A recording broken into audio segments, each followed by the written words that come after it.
Kini kami akan berbincang tentang rencana keluarga Joyo Hadikusumo menuntut pemerintah agar membersihkan nama mantan Pangkostrat legend TNI Purnawirawan Prabowo Subianto. Kali ini perbincangan akan kami lakukan bersama juru bicara Prabowo Subianto, yakni Fadlison, dan koordinator Kontras Munir SH yang saat ini berada di studio kami. Selamat petang Bung Fadli. Pak Munir, apa kabar? Iya, Bung Fadli, saya mulai dari Anda. Anda juga hadir waktu tanggal 14 malam itu ya? Betul. Iya, tapi yang saya tanyakan adalah Pak Muladi ini katanya kok bisa bocor begitu? Ya, saya rasa kan kalau dilihat dari nomornya saja itu kan serinya B ya. B itu kan artinya biasa. Bukan klasifikasi rahasia ya? Dan saya rasa untuk hal-hal yang menyangkut masalah publik seperti ini, sebaiknya memang sudah seharusnya terbuka dan dibuka saja ya. Kami sendiri baru mendapatkannya kan baru beberapa hari ini. Tapi kemudian muncul rencana untuk menggugat. Apa yang mau digugat?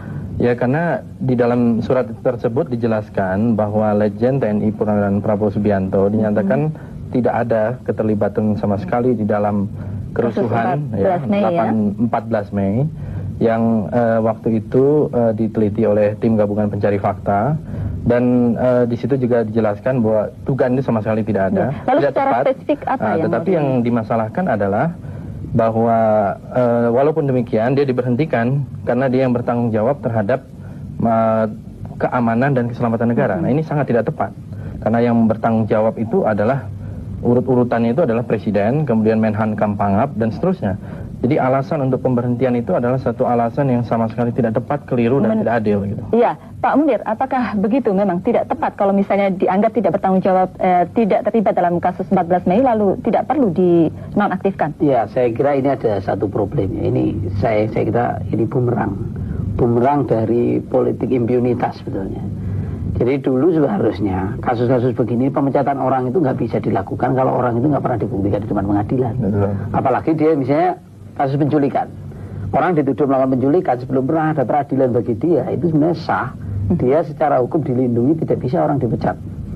Nah, ini yang dari dulu kita usulkan bahwa sudah seharusnya semua tuduhan itu harus dibuktikan lewat peradilan.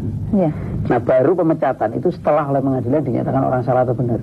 Saya kira ini jadi soal ketika ada impunitas, orang dilindungi secara pakai fungsi-fungsi hukum untuk tidak dituntut pengadilan, tapi itu sekaligus jadi alat politik untuk menghantam orang tanpa orang itu pernah membuktikan benar atau tidak. Iya, cuma kalau nggak salah waktu itu kan kaitannya tidak cuma ke kasus 14 Mei ya, tapi juga kasus penghilangan beberapa orang dan kemudian pelanggaran disiplin dari ada rekomendasi dari ini, kalau nggak salah Dewan Kehormatan Perwira. Ya, di sini justru ya masalah kerancuan-kerancuan itu terjadi, termasuk saya melihat ketidakadilan di dalam hal DKP itu. Ya,